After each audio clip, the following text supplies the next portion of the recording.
Go na go. Comment down below. Oh, kasambay si ate girl. Oh, feeling talaga niyan. Welcome na welcome sa bahay.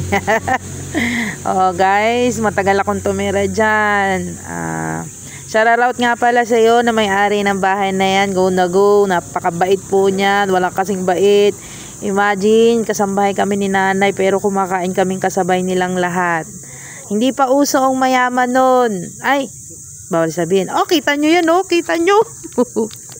Nag-cotton buds na naman si ate girl. Pero, kasi may nakita ako dun sa ibabaw. Kaya hindi na ako bumibili ngayon. Huwag nyo akong i-judge. Ayun lang guys. Oh, kita nyo yan. Oh, go na go. Hello guys, good morning. Nasa ibang bahay tayo. Go na go. Uuwi na tayo. Uwi na ako. Kasi may nasikasal ako dito. Itong kaping to. Itong tasa na to. Matanda pa to sa anak nyo. Go na go. O ba nagtataka kayo kung nasan ako? Di ko sasabihin.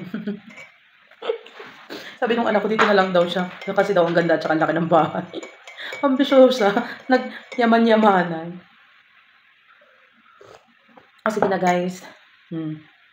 Bye-bye. Guys, nagluluto si Ate Ganda. Gusto niyo yun? Katulong version tayo ngayon. Go na go. Ay di pala, kasambahay version tayo ngayon. Gusto niyo yun?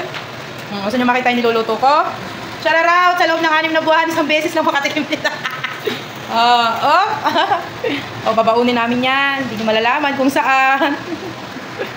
Sige na, pinakita ko lang talaga sa inyo yung SPAM.